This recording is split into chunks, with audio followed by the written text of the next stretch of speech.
The challenges facing children in the African country of Tanzania are many. Add in HIV and AIDS, and the troubles seem insurmountable. There are hundreds of children trying just to survive, left orphaned, and in many cases with no place to live. But there is hope. These are the faces of Toto Aid. Toto is a Swahili word for child. They are in school now, and they are learning. Urmila Kumar is the president of Toto Aid. Once I got there, started teaching, we found out that these actually orphans are very smart and therefore needed to be looked after, being educated, and eventually make a better citizen. Urmila was born in Tanzania, but she's lived all over the world. Still, she says her heart has never left the African continent or the children she's helping now. The thing that brought me here was when somebody told me that Africa, Tanzania, 150 years behind U.S.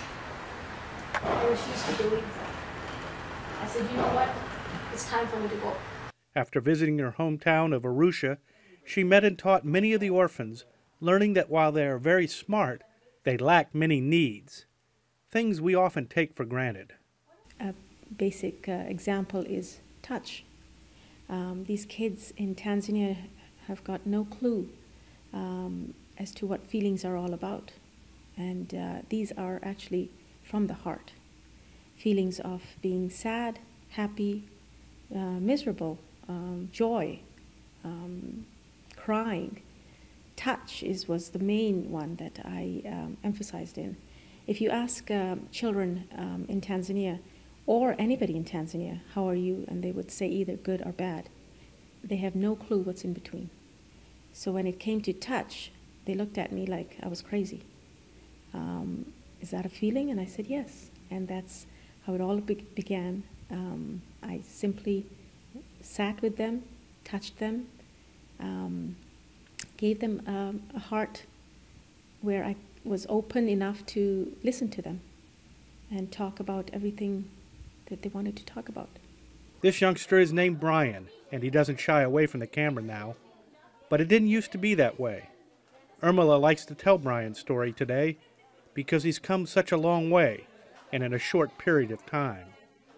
7 years old, was abandoned. They found him tied to a post.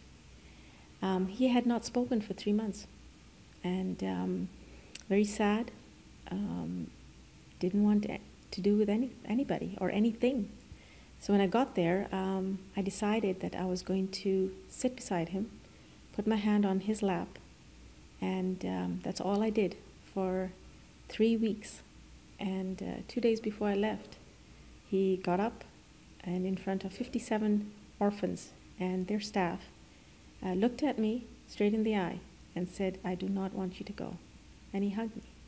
And that's priceless. You cannot find this anywhere. And that's when I talk about is looking at somebody beyond as just somebody being just there.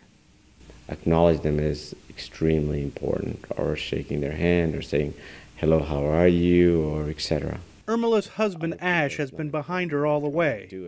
As a successful businessman, he is always looking for ways to fund and expand the organization's outreach. And while he's up to the challenge, he would like to see Toto Aid grow faster. I'm trying to apply some principles of business to this nonprofit. I think it's necessary. I think we need to kind of look at it from a different angle, totally unrelated to being a nonprofit. I think it has to be, I'm not saying it has to be profitable, but it has to be successful. The more successful we are, the more kids will be able to educate. Toto Aid's mission statement is clear: to identify gifted orphan children to help them achieve their potential. And the commitment is earnest. Basically, they're outcasts just because of the color, poverty. They're labeled as having no heart. They are there to serve and left aside and looked as objects, to tell you frankly. And here comes somebody along and said, you know what, you're not an object. you are a person. We're actually the last resort for them, I would say. Without us, I don't think they would go to high school or, for that matter, any kind of education from where they are.